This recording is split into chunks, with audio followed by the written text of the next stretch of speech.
A simple game of hide-and-seek leads the children into the adventure of their lives. An exciting story that will have little readers turning the pages, eager to know what comes next. James, his sister Sally, and Mark, their BFF, best friend forever, were bored. They had played all day, but now that it was dark and difficult to see, they had nothing to do. They couldn't play soccer because they couldn't see the ball. They didn't want to go inside and play a game because it was a beautiful springtime night, and they liked being outside, especially after having to play inside all winter long. They just didn't know what to do, and it was a little too early for them to go home. "I guess I'll just go home," Mark said in a sad voice. "Oh, come on," replied James. "We still have time for another game of something." Then Sally said, "I have an idea. Let's play hide and seek." "I was just going to say that," James said. "Yeah, I'll bet," replied his sister. "You always say you were thinking of whatever I think of," she snapped. "Do not," James said in a loud voice. "Do too," yelled Sally. Mark just looked down at the ground and shook his head from side to side. "They are at it again," he mumbled to himself. Then he yelled, "Okay, let's play hide and seek. I'll be the seeker." He turned, faced a big tree, closed his eyes, and started counting out loud. 199, 98, 97. Sally and Mark stopped arguing, looked at each other, and ran off in different directions to find a hiding place. In the distance, they could still hear Mark counting. 4, 3, 2, 1. Ready or not here?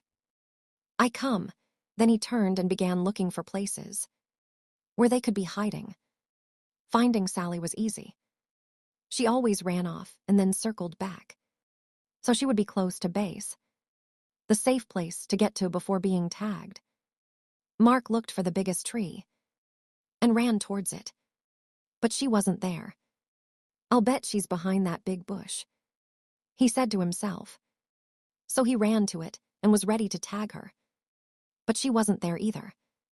As he turned around, he saw James running towards base and darted after him, just before he touched James' shoulder. James tagged the base and yelled out safe, "Did you get Sally yet?" James asked. "No," said Mark. "I haven't been able to find her, and it's getting late and we need to be heading home." So both boys yelled out, "Come on out, Sally, it's late." But there was no reply. Not even a little snicker from somewhere in the darkness. They yelled again, "Come on out, Sally, it's late." Still, there was no reply from Sally. They began to worry and started searching for her. As they walked around the area, they called out, "Sally, come on, we give up, you're safe." But no matter where they looked, or how much they called out, Sally was wondering what had happened. All she could remember was crawling under the big trunk of a fallen tree to hide. Now, as she looked up, she saw several stars through a small hole above her head. She had fallen into a hole when she crawled under the tree trunk. "Help!" she yelled and heard her voice echo throughout what must have been a cave. "Help, help, help, help." "Did you hear that, James?" Mark said excitedly. "Sally just yelled for help." "Keep yelling, Sally," James screamed. "That way we can find you." Sally heard her brother and kept screaming. After a short while, the boys were standing next to the big tree trunk. "Hey, are you stuck under this tree?" asked James. "Kind of," Sally yelled. "When I crawled under it to hide, I fell into a cave. Please help me, I'm scared. It's dark and I can't get out." Mark said, "James, you stay with Sally and I will go get my dad." Then he dashed off into the darkness. "Don't be scared," James said. "I am right here with you." "No, you're not," Sally sobbed. "You're up there and I'm down here." As Sally turned in the darkness of the cave, she bumped into something, screamed, and began to cry. "What's wrong?" James yelled. "There's something down here with me," Sally replied in a shaky voice. Just then, Mark and his dad came, running through the woods. Mark's father knelt down and asked Sally if she was okay. He could hear her crying and sobbing. "Sally, are you hurt?" he asked, No, she said. But I'm scared and there is something down here with me. Stand back, Sally. I am lowering a rope and we'll be down with you in a second. Mark's dad tied the rope to the tree, found the hole under the tree trunk, wiggled a bit and lowered himself into the cave. Sally could see him coming down the rope and stopped crying. Not only was he there, but the cave became brighter from the beam of his flashlight as it danced across the cave's floor and walls. As he reached the floor of the cave, he shone the light on Sally and gave her a big hug. Don't be frightened, he said. I'll have you out of here in no time. Then he shone the light around and saw that she had fallen into a small cave. And very close to her, in the middle of the cave, was something wrapped in layers of old blankets. Mark, James, there's something down here. I am going to tie it to the rope, and I want you to pull it out. Okay, they replied. The boys pulled out the object, untied it, and let the loose end of the rope fall back into the cave. The cave wasn't deep, and Mark's dad boosted Sally over his head so she could crawl out. He then grabbed the rope and with a little jump was able to grab the opening and pull himself out. Let's go back to my house for a cup of hot tea. I'll call your parents so they aren't worried. And we'll see what treasure Sally found, he said. When they got to Mark's house, they sipped their tea and began unwrapping the treasure.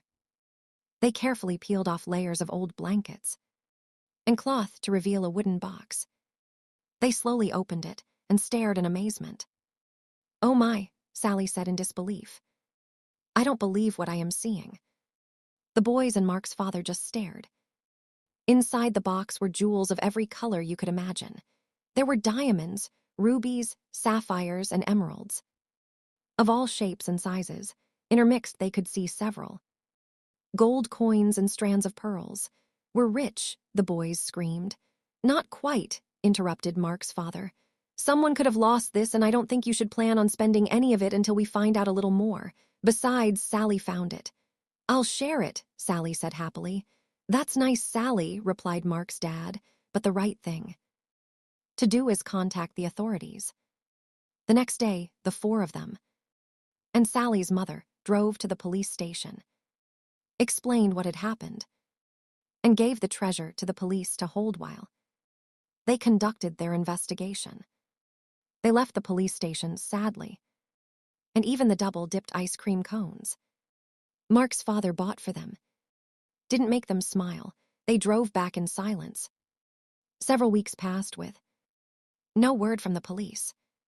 Then, one evening, Mark's father called James, Sally, and their parents.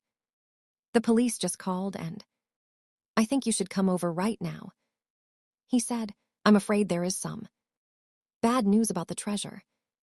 The police are on their way and we'll explain everything when you get here.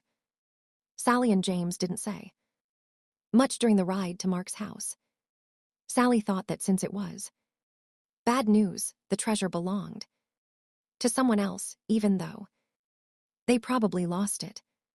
Whatever happened to finders keepers? She mumbled. What did you say, Sally? Her mother asked. Oh, nothing. Sally replied. Then she let out a long, sad sigh that echoed through the car. When they arrived at Mark's house, the police were there with the treasure box. As Sally entered, the captain introduced himself and said, Sally, this is yours. Your parents need to sign some papers, but the box and its contents are. Sally, Mark, and James shrieked with joy and danced around the room. Then Sally said, What is the bad news? The captain smiled and said, The treasure is worth more money than you can imagine, and with your newfound wealth comes great responsibility. Sally didn't quite understand what the captain was talking about, and right now, it really didn't matter. Mark asked, Are you going to share? Of course, Sally said. If you and James didn't help me, I might still be there. Several days later, Sally asked everyone over to her house. I have decided what to do with the money from the treasure after it is sold. She said, I am giving 1/6 to our mom and dad. 1/6 to Mark, mom and dad. 1/6 to Mark, 1/6 to James, and 1/6 for me. There is an extra 1/6. Mark proudly stated he loved math and was right on top of Sally's calculations. No, there's not, Sally said. Is 2, James said. Is not, Sally said in an angered voice, just as Mark was going to say. They are at it again, Sally said. This is why there isn't an extra 1/6. I am giving it to the local charity, so it can be given to those less fortunate and in need. Her mother and father said it was a caring and responsible thing to do. They were very proud of her and knew that she understood what the captain meant when he had turned the treasure over to her just days before.